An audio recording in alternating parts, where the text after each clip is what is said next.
Namaste. Namaste, dear friends. Namaste, Katyusha and dear friends. Namaste, dr.Kausthub Desikachar. Warmly welcome all today on this wonderful interview that we were waiting for with our dear Dr. Kausthub. We are going to talk today about the true divine gift of hidden potentials. But first, let us know if there's technically all okay. I suppose it is. Dear Raven, you gave us 3 namaskars, so everything is okay. Yeah, great. So again, hello, dear friends, and again we are having a wonderful interview today with our dear teacher, our dear mentor. With us, it is Dr. Kausthub Desikachar. He's a yoga teacher, yoga therapist, a spiritual mentor. Many of us know him as our teacher, our mentor. We are students of his wonderful programs, and he was enlightening us in these Corona times since March with many interviews that we already made also on this Facebook Live, interviews on my Facebook page here. So you can check maybe some other interviews if you don't listen yet to our interviews. They were very, very interesting. And my name is Katja Ujčič. I am a therapist for Gifted. I am art therapist, and coach, and a yoga therapist also.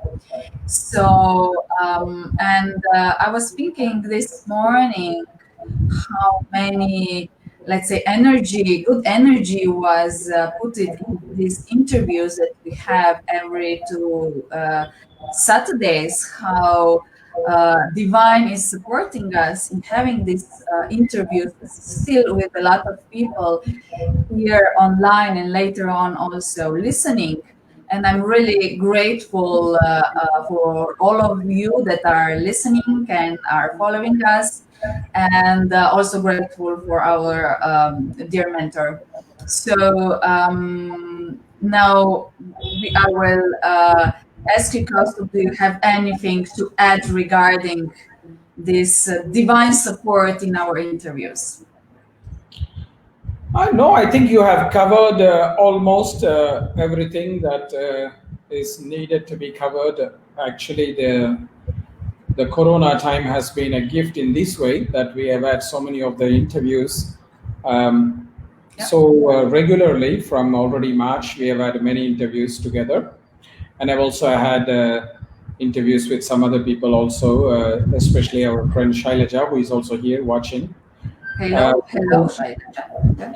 And also some others like the Colombian ladies, Maria and her husband. Yes.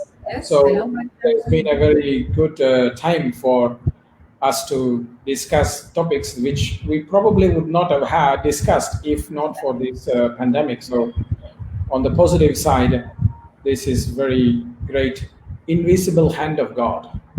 Let's put it this way. Yes, exactly. And I'm also very grateful for that gift. And talking about the gifts, today we are going to talk about the authentic reality of a human being and the divine gift of our hidden potentials. Very, very interesting. So let's start first with, before you chant, with a little funny question. I know, we all know you are very dedicated to James Bond 007. So other, let's say, superhuman that you like. Superhuman? James Bond is not really superhuman. He's a super fictional character. It's a fictional. He's a superhuman. Actually, the one fictional character that has come after James Bond that I like really very much is actually Dr. Strange. Oh. Yeah. I know. But neither James Bond nor Doctor Strange are my all-time favorite movies. The favorite movie actually is of mine is actually The Godfather. Ah, It's an old movie from 1970s, and I actually like all the parts, part one, part two, as well as part three. So this is the original one. The first one is actually my favorite movie of all time. oh, like that. Okay, great. There's no superhumans in that movie. Well, you never know about that mafia, you know, what they're hiding. So, guys, do you have any superhumans that you like? It's very interesting because I found out that having, let's say, a superhuman that you like, especially in young age, but you know, as Kausthub, he loves James Bond. We connect to these superhumans quite a lot. And lately, I like Valkyrias. Maybe you know them. They are the mythological beings, warrior maidens that serve Nordic god Odin. And they are not damsels in distress. They are very fierce warriors. They are around battlefields and they can decide also about who is winning the battle. So they are really very strong and powerful maidens. They were virgins, yeah. So I am exploring a little bit of that now, but let's say through time I had many relations towards different kind of superhumans. So if you have one of them, Superman always said, our dear Ananda, hello Ananda, yes, Superman. Great. And what about the rest of you? Let us know. So If you think about childhood superhumans, sorry. if you look at childhood human beings who are super, I like Hanuman because in our mythology he is the superhuman. He can become small, he can become big, he can become heavy, he can become light, he can do many magical things. So if you look at it that way, then Hanuman is indeed my hero, my superhero. Great. Yeah, exactly. Well, Yeah. in Slovenia, we have a few of them, mostly very strange superpowers that I really don't want to mention, like mafia also. You just mentioned it. Yeah. Oh, so in this interview today, we will discover, let's say, what are the superpowers according to ancient yoga texts, and why are they hidden, and how can we unlock them. But before we start this huge package of questions, we will ask you, Kaustuba, if you can chant for us. I will definitely chant, and what I will do, if you don't mind me, is I will do a chant for the Indian Valkyrie. Indian Valkyrie is who? Durga. Goddess Durga. So I will do a small chant for Goddess Durga. Great. Nobody messes with the Durga. You will see why.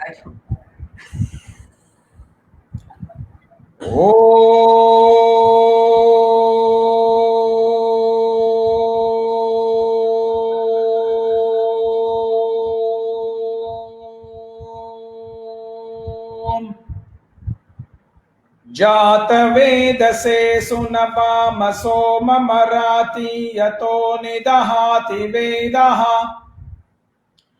सनपर्षदति दुर्गाणि विश्वानावेव सिन्धुं दुरितात्यग्निः ताम् अग्निवर्णां तपसा ज्वलन्तीं वैरोचनीं कर्मफलेषु जुष्टाम् दुर्गां देवीगुं शरणमहं प्रपद्ये सुतरसि तरसे नमः अग्ने त्वं पारयानव्यो अस्मान् स्वस्तिभिरति दुर्गाणि विश्वा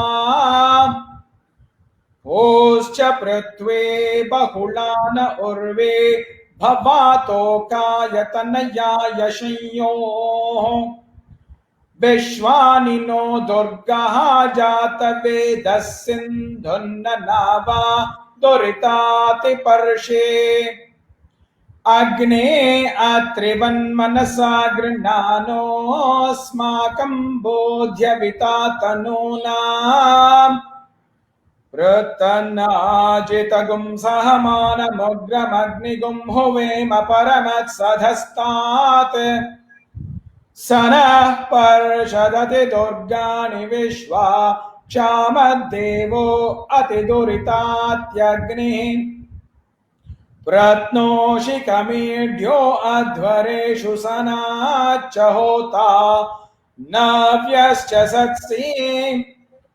स्वाञ्चाग्ने तनुवं पिप्रियस्वास्मभ्यं च सौभगमायजस्वा ॐ कात्यायनाय विद्महे कन्याकुमारी धीमहि तन्नो दुर्गे प्रचोदयात्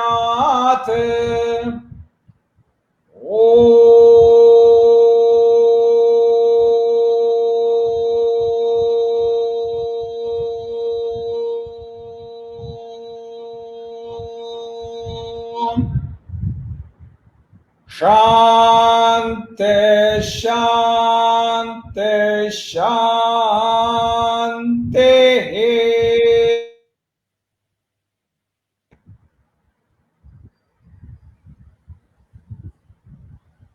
Namaste. Namaste. Exactly. Thank you. It was great. No one messes with yes. No one messes with Durga. Yes, dear Shri, yes. Katja Yanaya sounds like Katya. Yes, I know, and I know that Kausthub was actually. I know that he was speaking this one for the Durga and me. We already figured it out that Katya Yanaya sounds like Katya, and it means something very fierce, as I remember. Yeah. Yes, Katyayani is one of the name of Durga.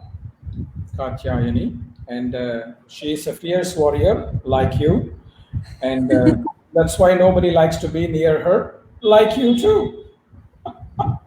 She is so powerful. She's got really very strong weapons, and she rides on a tiger or lion, depending on whether you're South Indian or North Indian. So, and she has a garland full of skulls. So she's very fierce.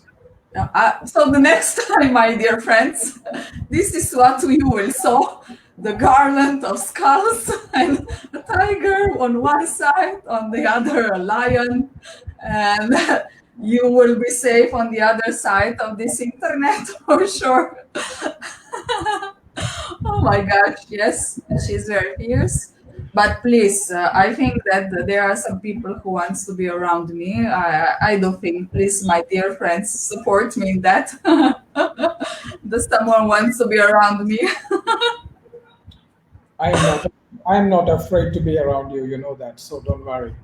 Exactly, I know. And this is why I'm so proud of both of us to have all these interviews. Yes. So, great. Thank you for this wonderful laugh. This is also, I think, the humor. It's a gift also, huh, Kausthub? Correct. The humor is a gift. Yeah, exactly. It brings a lot of light. So in our interviews, we always talk about authenticity and how we live in illusion and we don't live in our truth. And it seems like that sometimes seems like for me that it's that we live like in some sort of video game, yeah, and searching constantly for something. So what do you think? What are we searching for? Some hidden treasures, maybe? I don't know how to answer for everybody because I'm not really a representative of everybody. I can only talk about it from myself, what I am searching for. I'm searching for a connection to the divine. For me, because I feel that we are all created by the divine for fulfillment of a dharma, and we are given certain talents and potentials for fulfillment of that dharma, so that once we fulfill that dharma, we are liberated. And I look at liberation as to have a connection to the divine finally, once again, because we came from the divine and we will finally reach the divine as well. So that is what I am trying to put my talents or gifts, like you say, towards as much as possible, is to somehow use it in a way to somehow reach that divine. When I'm teaching, which is one of my dharmas, I'm not teaching with a feeling in my heart that my students should be happy, my students should understand everything that I say, my students should appreciate me or praise me for what I do. I'm not really focused on that. I am actually focusing on an audience of one, and that is the divine. And this is what my grandfather did as well, and to some degree my father did as well, although he understood divine in a slightly different way. And that is what I am doing, that is what my ancestors have done. And I feel that if the divine is somehow hearing what I have to say, or what I'm seeing, what I'm doing, and is satisfied with what I am able to offer with my capacities, then the people I touch, my students or my family members or friends, they will be happy as well, or they will also. I focus on my audience of people, students or family members or other people, and try to make them happy. I know I don't have the capacity to do that because each one will want something different. So I will not only disappoint them, I will also disappoint myself, and I will disappoint the divine as well, because my focus is not on the divine. So this is my experience, and I qualified, this is only my experience. I cannot speak for what others are searching. I would recommend actually each one to search deep in your heart what you are searching. This is my search. Mm-hmm. So each one individual can have each one individual, they can have their own treasure to search. Yes, so, what is important for each one may be different. What is important for each one may be different. And even the divine, even if people are saying we want to reach the divine, it's not necessarily the same way through which we are reaching the divine. Mm-hmm. For example, when I think about my approach, I have three important avenues, let's say, of expression. One is my teaching, which is my dharma. And the other two things that I love to do is writing and also photography. Yeah. And even in my writing, mostly I write about the faith or the divine, and about love to the divine, love to each other, and things like that. I don't write about fruits or vegetables. I don't write about things that are exciting for other people, like seasons and things like that, which may be inspiration for other poets. The same way with photography. Most of my photography is about photographing things which are in the temples or old people. I really like to photograph very old people who have lots of wrinkles in their face and things like that. I don't know why, but from a young age, I've always been connected to very old people. And also nature, like I like to take photographs of animals or flowers. I don't like to photograph architecture or models or those kind of things, cars. There are photographers who do that. There are photographers who photograph cars and bikes and things like that. That's not my interest. So each one of us will have a predisposition that is called pravritti, a momentum that comes from our ancestors, a momentum that is setting us in motion towards a certain direction. And that is what we have to search for. And so the beauty of this is that each of us, we have a different pravritti, even if we are from the same family. Yeah. For example, when I compare myself with my sister, My sister is very musically oriented. She loves to sing, she loves to play the veena and all that, and she's very gifted in that. But I'm not. I'm not a musician. I cannot sing. I cannot play a musical instrument. That's not my gift, if I have to call it that way. So each of us, we are having individual gifts that cannot be compared, and that's why I always feel that there's no point in comparing us with each other. It's just a waste of energy. Exactly. Yeah. So there is in probability there is always something like a potential that is hidden there, a potential that we can develop. Yes, and that is the beauty of this world. I belong to a tradition that is called Visishtadvaita tradition. It's a very beautiful and perhaps the approach of Vedanta that is closest to the Patanjali's teachings of yoga. And there's a beautiful concept there called Dharma Bhuta Jnana, Dharma Bhuta Jnanam, attributive consciousness. Now, the best way to explain it is this way. The sunshine is the same. Okay? The sun shines on a field. Now, in one block of land, there is rice. In the next block of land, there may be potatoes. In the next block of land, maybe there is beans. The light of the sun is the same that touches each of these fields. But that light awakens the gift that is unique to each of these plants. It will bring awareness to the rice plant that it will assist it to become rice. In the next field, the same light will reveal to the plant that it is a potato plant and it will assist it to become a potato. The same light will bring the beans plant to an awareness that it's a beans and it will manifest into a beans. The light is the same. The same way, the light of the God, the Paramatma, which is shining in our heart, it will reveal the nature of what gifts we have. I may have some gifts like making jokes, teaching the sutras, maybe writing some poetry, that it will bring out. But it will not bring out a gift that I don't have. Perhaps, like I said, I'm not musically oriented. So the same light will not. That's what is called attributive consciousness. The consciousness is the same. The light of Paramatma is the same.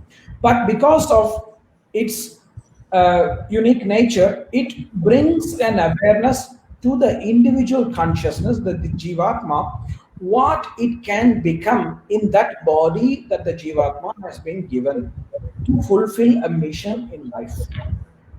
So we all have gifts. I don't agree at all to the statement that some people are gifted, some people are not gifted. This is a question of what we are valuing, because I see that our society values certain things more than other things.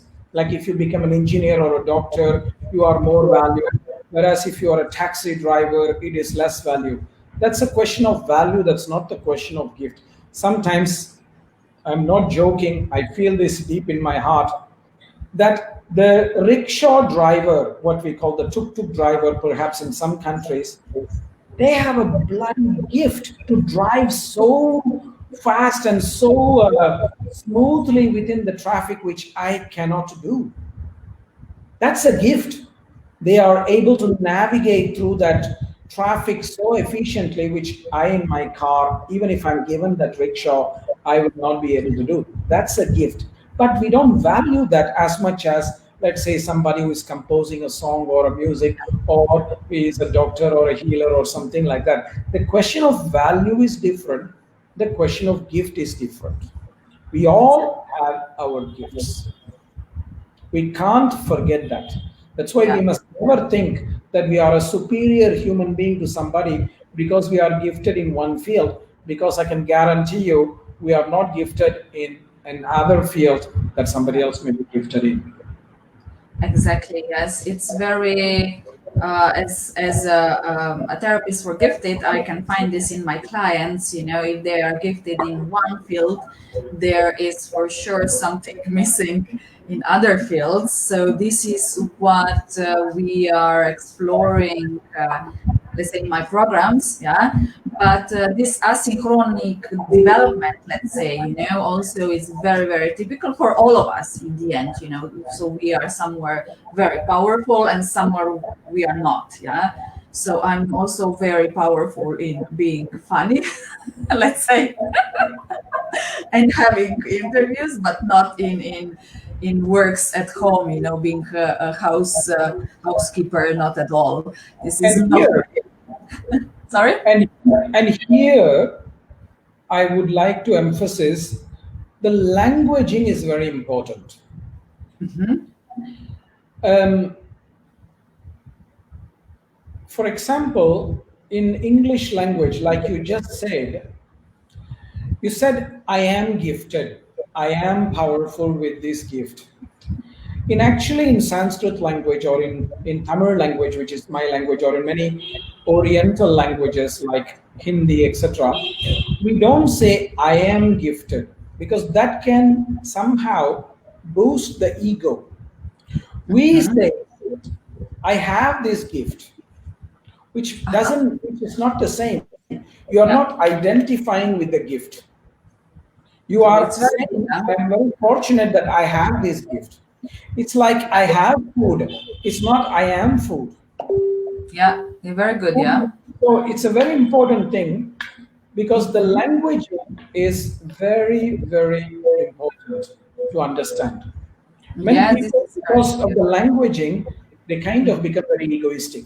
I am a great musician. No, I have musical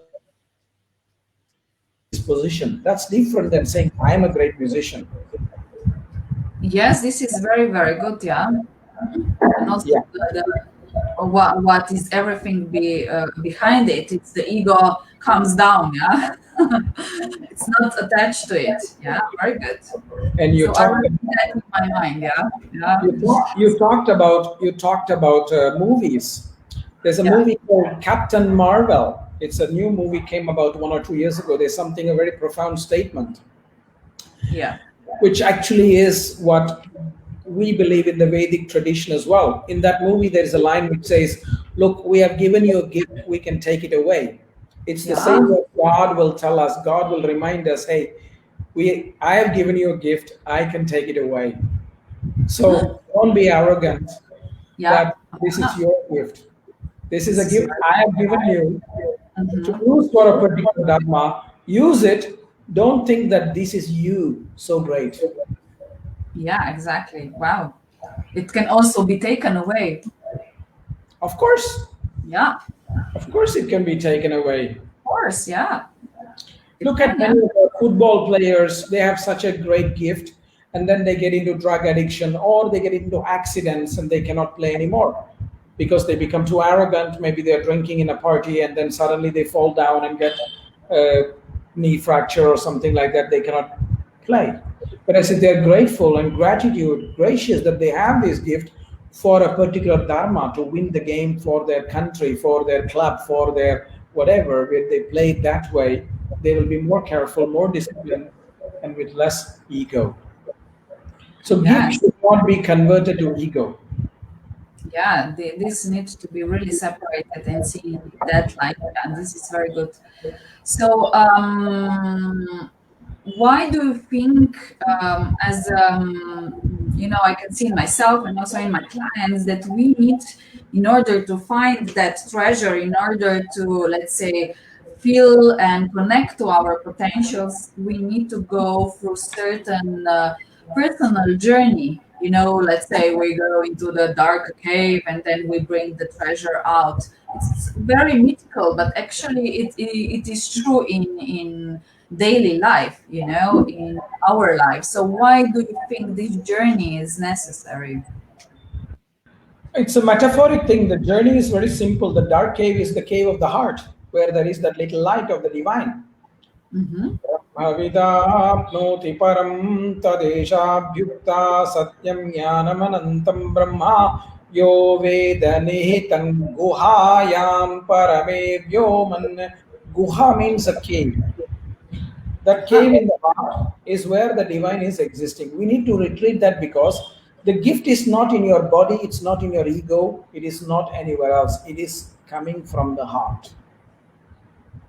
You may have gifts in your body and mind, your skills can all be there, but if that passion, that heart is not connected, it's not going to happen. When you look at even sport players like football players or cricket players, etc., they have the great gift, but only when they are connecting it to the heart, they bring out that gift to another level.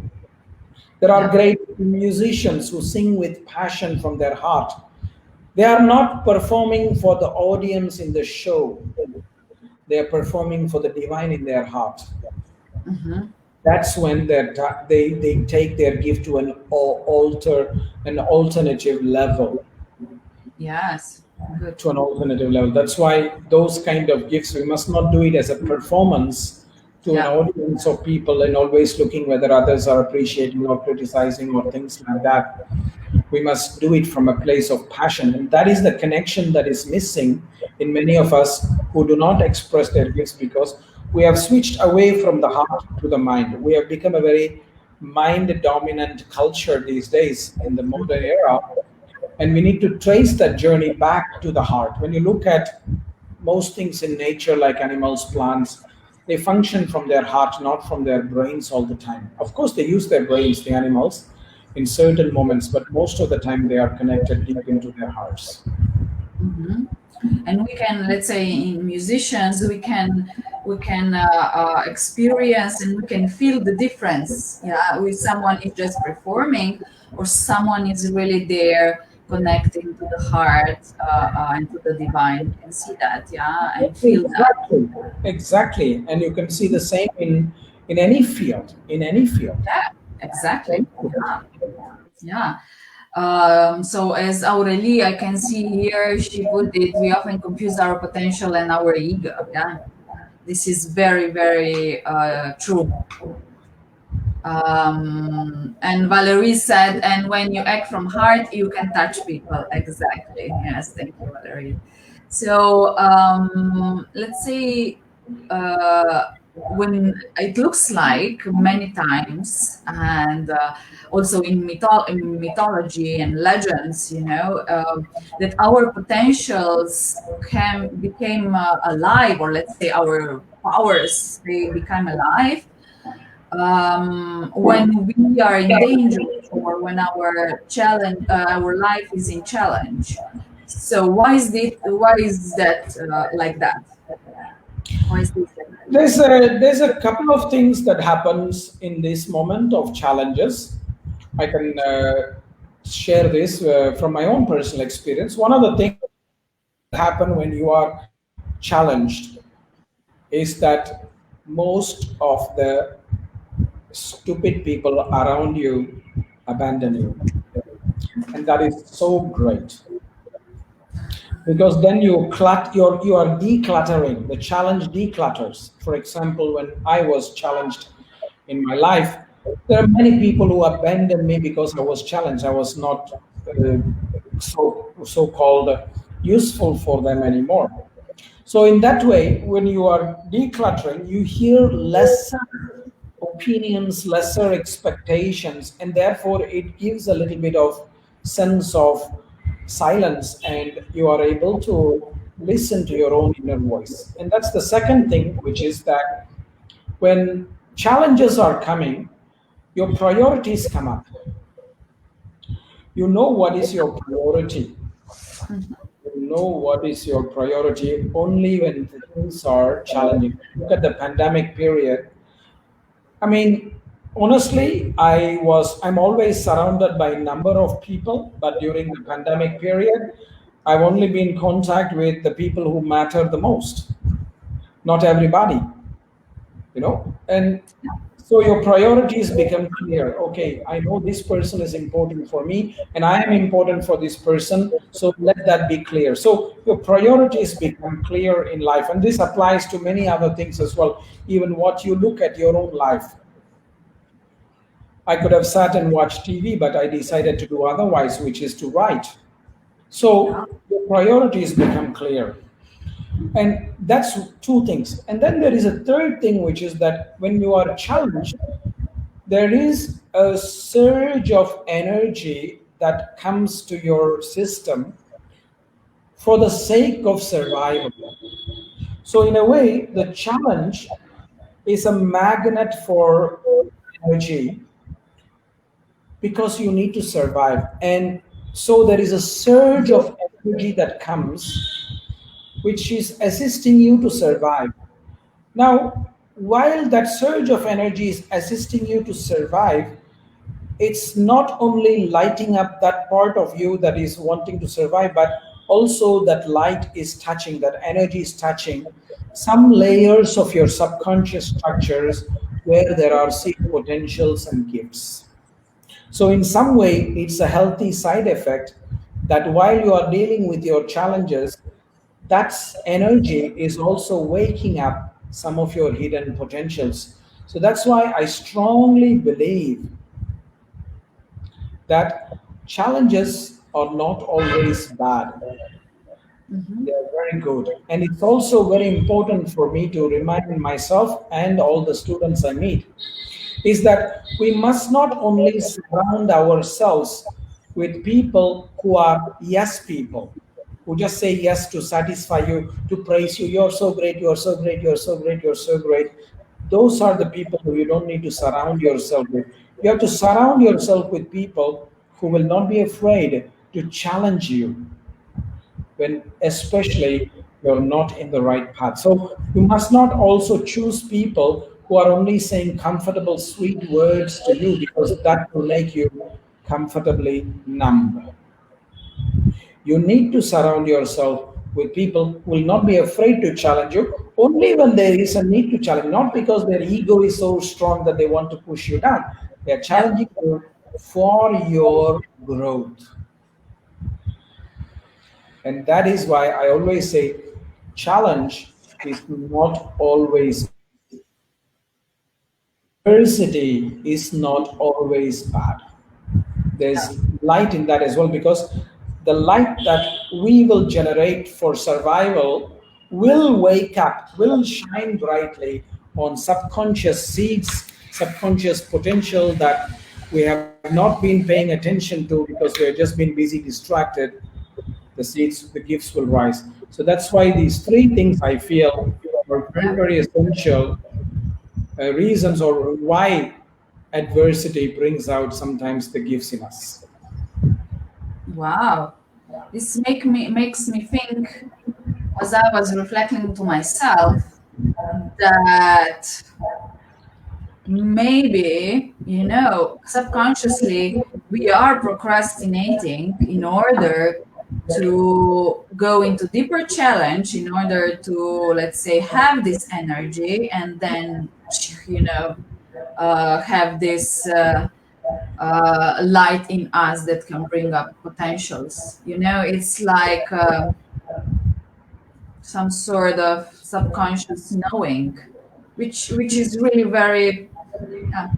This relates back to your previous statement that or previously you mentioned about this somewhere. This is why most of the people like the geniuses or the most highly gifted persons, whether it's a sports person or a musician or other people, they're often very lonely because they prefer to be lonely because it reduces the clutter and they are using their adversity to their benefit. Like if you look at the great players, like recently Maradona died. He was considered one of the greatest footballers of all time. He came from absolute poverty. Yeah. So the adversity made him wake up his potential. Pele, another great sports footballer, he was also from suffering so many traumas. And I can say from my own personal experience, my traumas have made my life much more worthy and valuable, because what has woken up my let's say um, uh, awareness to my gifts is the challenges, not the comfortable moments in my life. But that's the problem in modern time. Everybody wants comfortable life. They don't want a meaningful life. There's a big difference between a comfortable life and a meaningful life. Yes. Or like Charlie Chaplin. I was watching yesterday his black and white movie when he was older, and I went to see his life story that I forgot a little bit. And he was really in very, very, very deep poverty. Also, he worked when he was 7 years old. He needed to work, and but later on he has his own studio now. He's very famous all around the world still. You know, his movies are meaningful, nevertheless. They are black and white. So yes, there is a point here that probably a lot of us we don't like, yeah, because we want to be comfortable. But Yeah, looks like this is like that, yeah. yeah. In any field, if you want to be at the top, you will reach there only through hard work. It's not just luck. Yeah. And the hard work is not going to be easy. That's why it's called hard work. It's not easy work. If it was easy, it would have been called easy work. Some sacrifices have to be made. Yes, and sometimes we also make our drama to ourselves, yeah. You know, we just invent some sort of drama, yeah. So that we have this,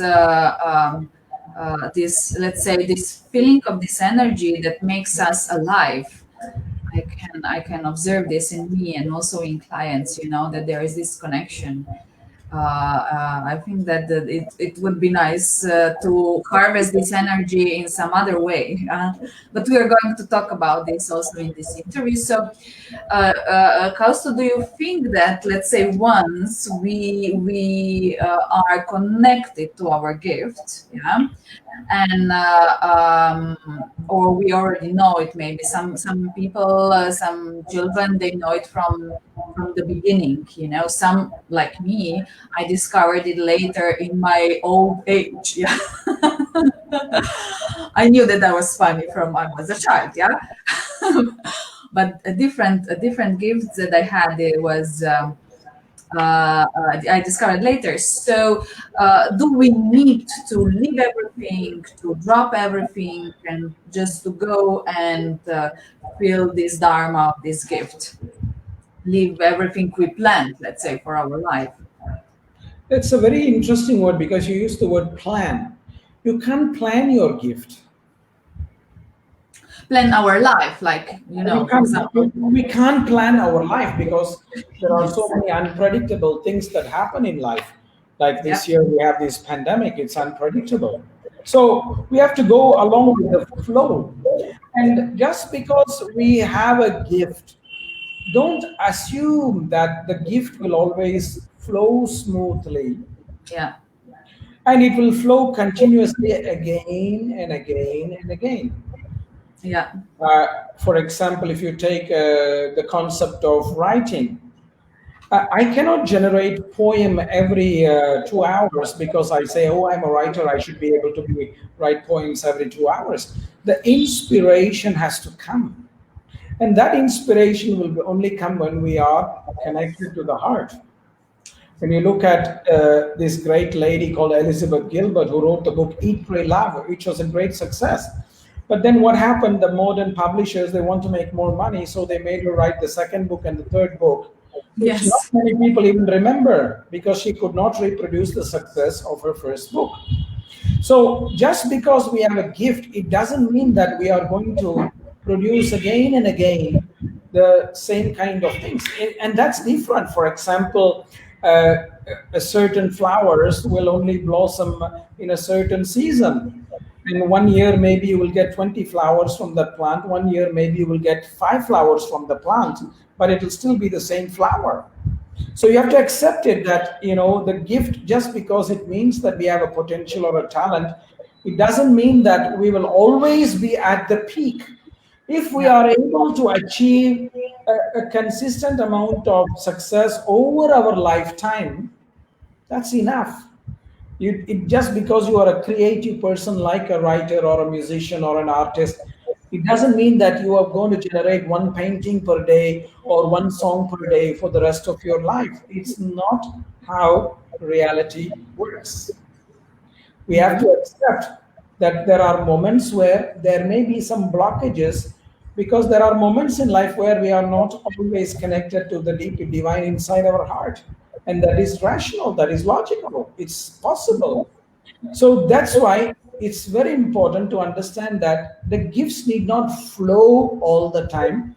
And that's why we have also to live our regular life, like we have to eat, we have to sleep, we may have to interact with our family members and things like that. I am a teacher of yoga, but I don't think I can teach 24 hours a day, even if I was given the option. I don't want to do it because I will just be generating intellectual diarrhea and nothing else, verbal diarrhea, not something which is useful. So I teach a few hours per day. I take some breaks because this is reality of life. You can't be always in that state. It's impossible for any human being. It's impossible for any human being. Mm-hmm.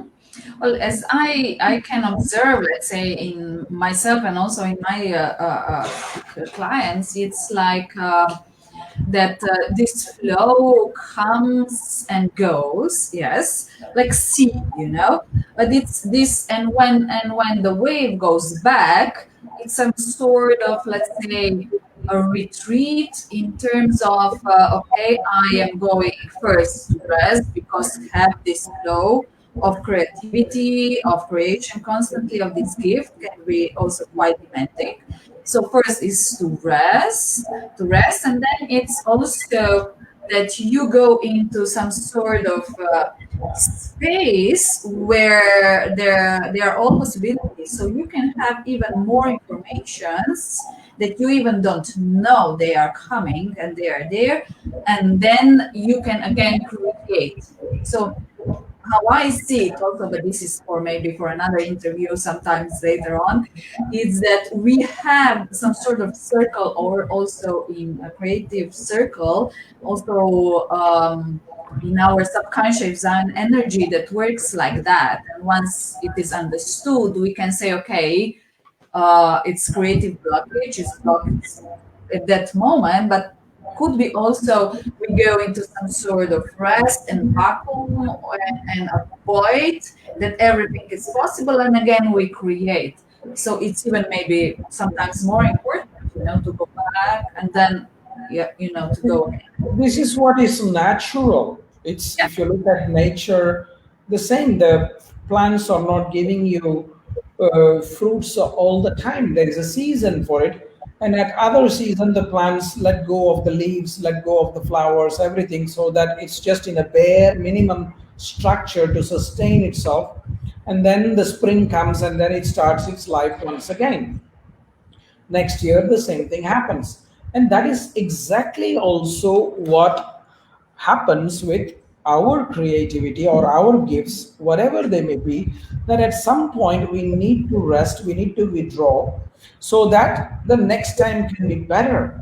If we keep doing all the time, pushing us all the time, we will only burn out. Yeah. If somebody gives me the opportunity to teach every day for 24 hours a day, I don't want to take it, because I know that I will not be connected with my heart while doing that 24 hours a day. That's why our interviews are not every day on the Facebook. We do it once in 2 weeks. Yes. Right. Even my chanting program that I do for the global prayer, I do only once a week, so that there is value to it, rather than just doing something mechanically because I want to do every day something to be visible on Facebook. There are so many people who do every day something or the other just to be visible on Facebook. that is not sharing of the gift, that is somehow seeking attention. Oh, yes. Yeah. Exactly. Yeah. So we are all gifted, yeah, and we have gifts, yeah. We all have gifts, yeah. I need to switch in my mind. So, and the most common statement that I found in people is that they are saying, "I'm not gifted." So this is all, let's say, psychological structure around that, but it's a very big paradox, and at the same time the society is saying and all the time, oh, creativity, innovation, talents, potentials, there's so much talk about that now, yeah.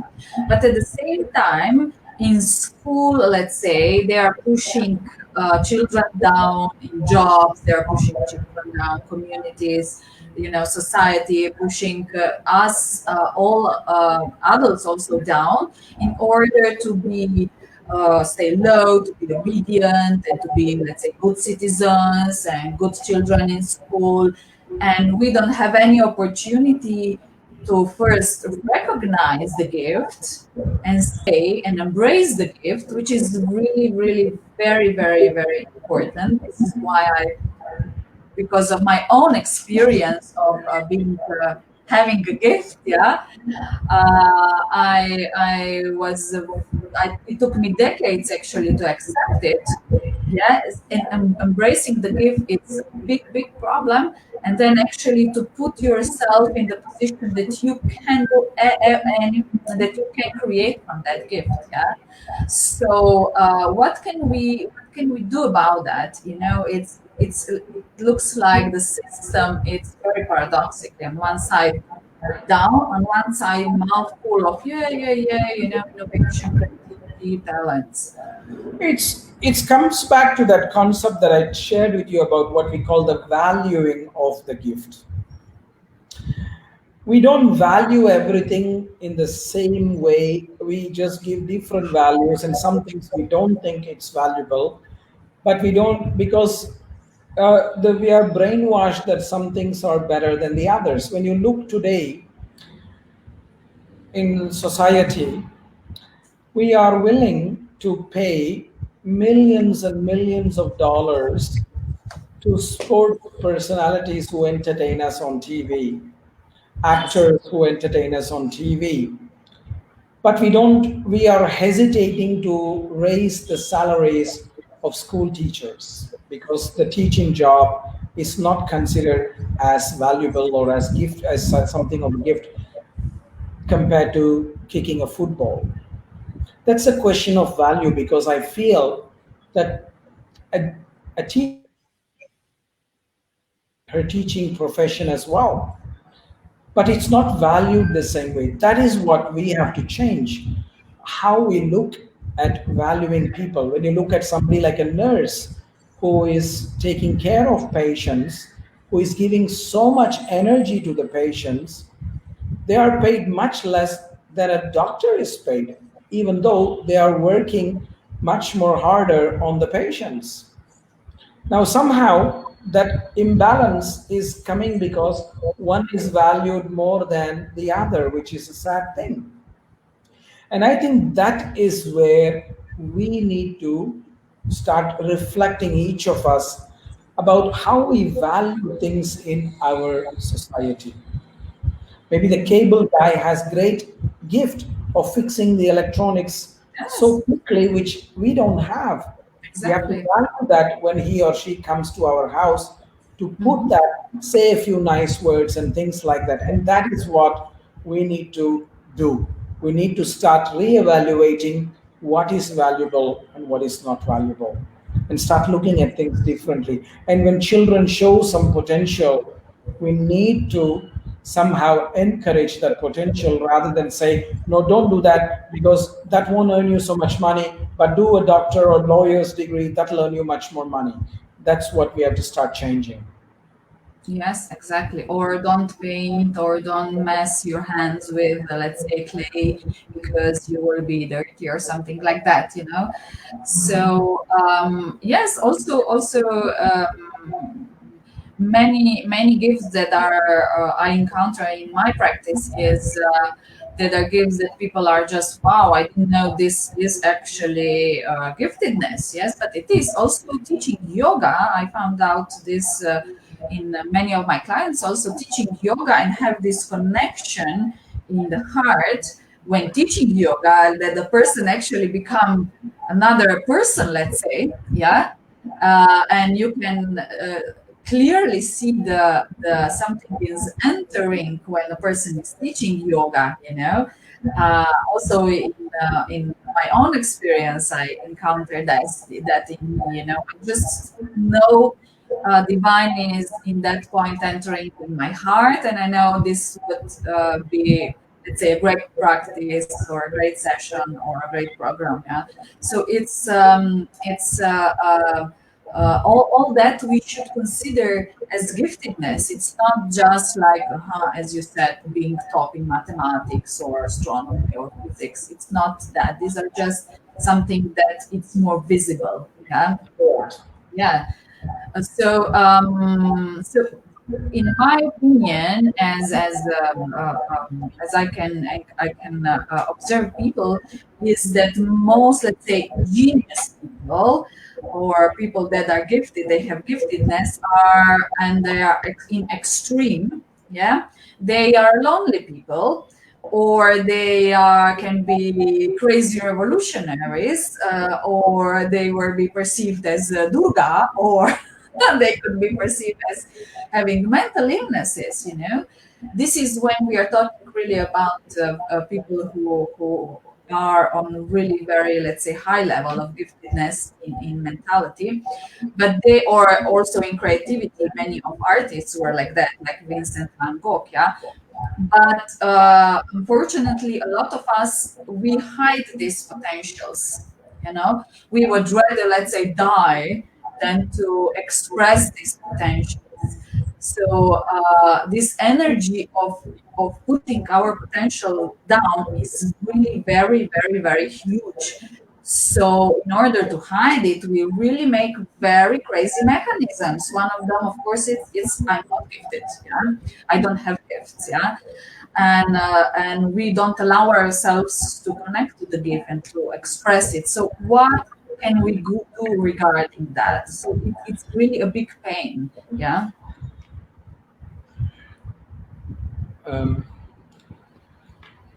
Well, firstly, let me clarify something, because you talked about the genius.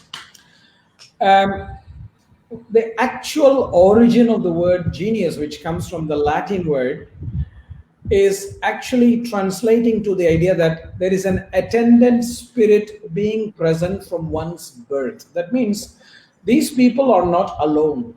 They are having a spirit, a voice, something that is there with them from alone. It's not making them feel alone. Actually, they are talking to that. The reason they withdraw is because to tell somebody, well, I'm talking to somebody else that the others cannot see, may sound crazy, and people may be sent to a hospital, psychiatric hospital or a ward, or that it's a mechanism to control people, saying, hey, don't listen to what your intuition says, shut up and listen to me because I know better than you do. So that's the problem, and that is what we have to change. We have to start listening to our inner voice from childhood.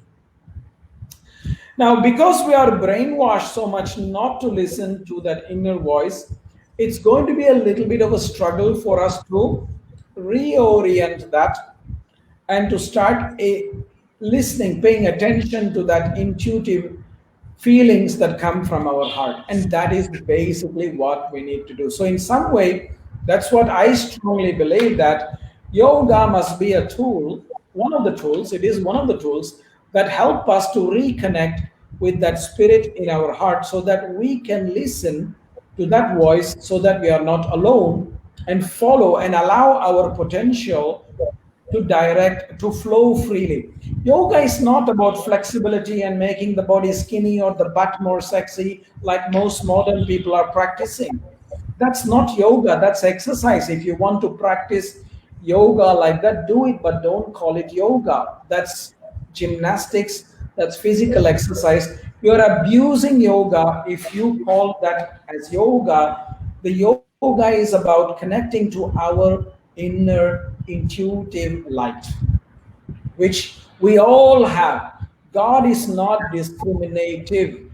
Exactly. God does not give light to some and does not give light to some others. God is giving light to everybody the same way. Whether we use it or not, that's our intelligence or stupidity. That's our choice, and we have to make an intelligent choice.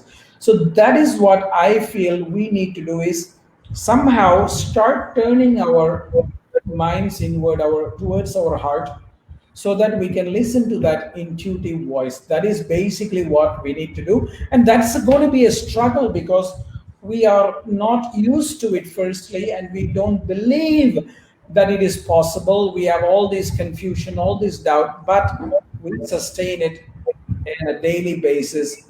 It will happen. Right. Exactly. Yeah. We all have that light. Yeah. So let's check some questions that we got. So Kasturi asked, once if I find my gift, will I start to flow with it in full confidence? Is possible to flow without effect of the family? You already spoke about that a little bit, yes. Yeah, we already answered that, that it's not going to Yeah. be flowing all the time and things like that. Yeah. And yeah, and it's like that. Sometimes it will flow very smoothly. Sometimes we will have an obstruction which we have to deal with. We have to accept. And Maria is asking about, yeah, a very interesting relation with divinity. Sometimes could be taken as a deal. Is that a proper approach? Kind of expecting something. I don't fully understand the word deal here, so I just think that probably she's saying that perhaps we must not have a transactional relationship with Yeah, the God. Now, exactly. that's that's one way of relating with the God, but that's not the only way of relating with the divine or anybody else for that matter. Any relationship that is transactional is a business, it's not a relationship or a connection. The appropriate way to relate with the God is, God, please guide me to be able to do what I can do best. That's all. It's not that, God, I want this, I want that. We can pray for some things, but that's not necessarily a transactional thing saying, if you don't do this for me, I will not pray. That's transactional. That's transactional. It's like, for example, sometimes I have some obstacles in life and I pray that those obstacles are removed so that I can express my dharma. That's not transactional because I'm not telling the God, hey, if you don't remove my obstacles, I will stop praying. That is transactional. That is a deal. Yeah. So we are getting slowly towards the end of our interview. It runs really fast every time.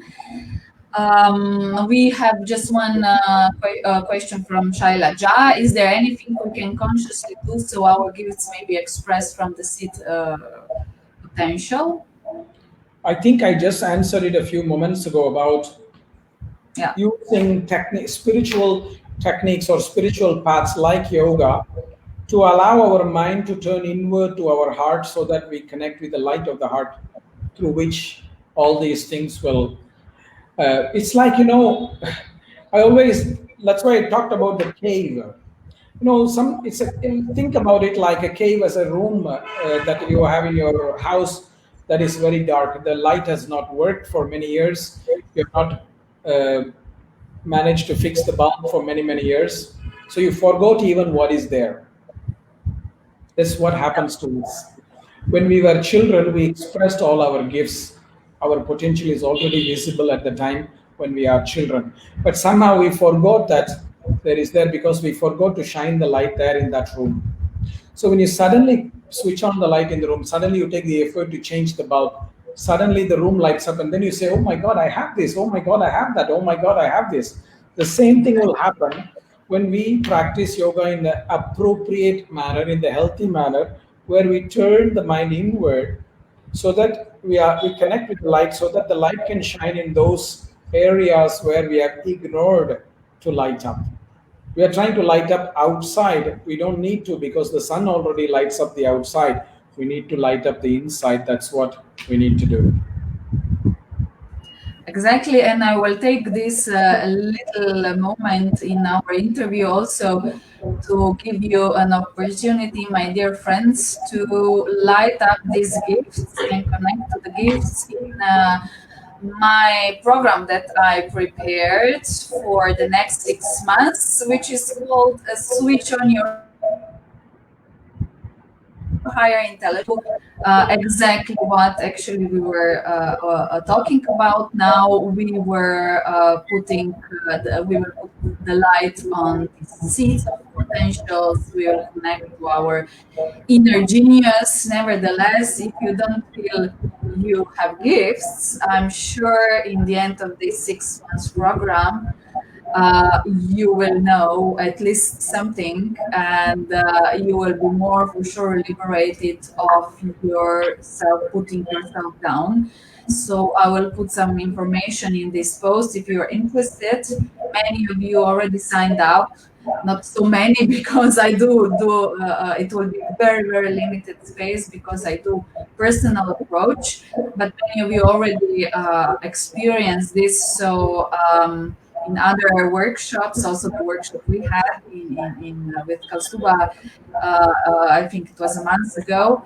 So please do hurry up and join us. It's a special offer until I think it's the 19th of December.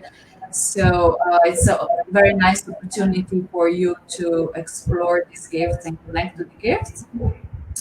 So warmly welcome. And I think you have that I will also attend not a seminar, a workshop on winter solstice. I already applied, so I'm looking forward on that. It will be on the 21st of December.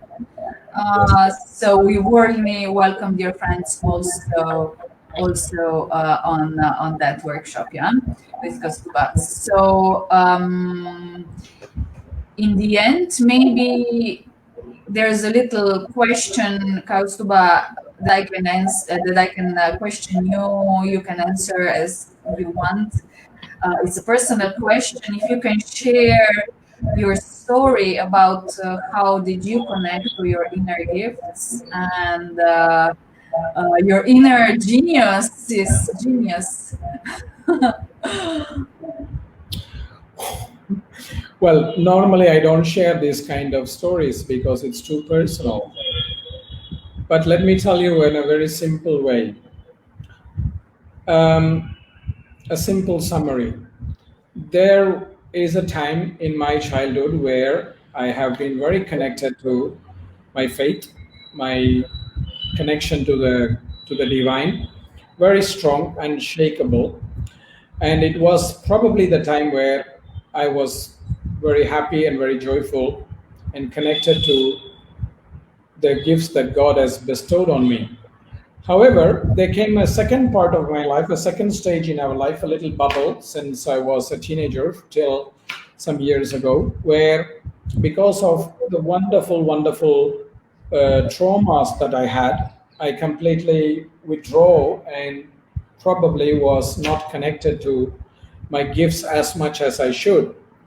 However, in the last few years, I have to say that I've realized more and more how these traumas, exactly what I've shared with you, that is why I shared from my personal experience, that they also woke up once again certain deep strengths in me, certain deep gifts that are present in my subconscious system.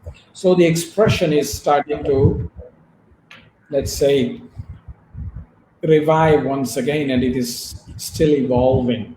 So I would say that the best is yet to come. Keep watching this space. Great. Very good. Very nice. Thank you very much. So please, guys, every gift that we got from divine is we should be grateful and we should cherish. Please do cherish your gifts and accept and embrace your giftedness. It's very important for the humanity and for yourself. Very, very important. I am thanking you, your dear Kausthub. I'm thanking all of you that are listening now, and I'm thanking also Divine for everything, that we are so much blessed. And in the end, we would finish with our interview with the chant.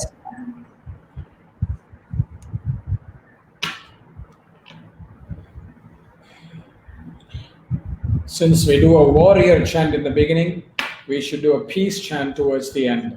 Okay.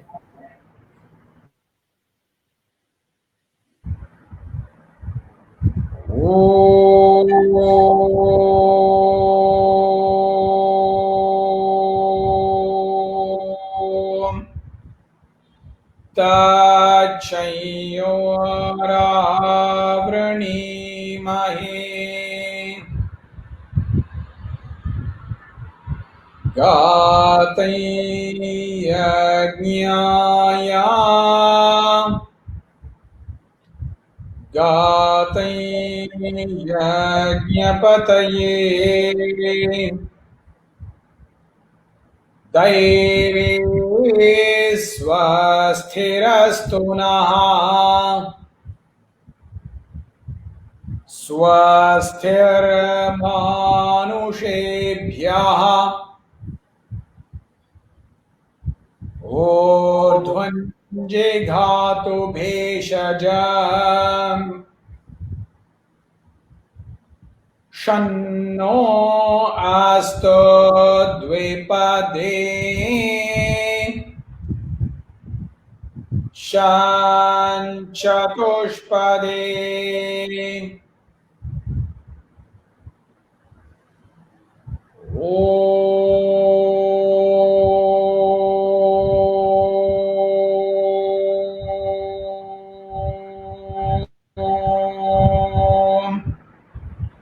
Shanti, Shanti, Shanti.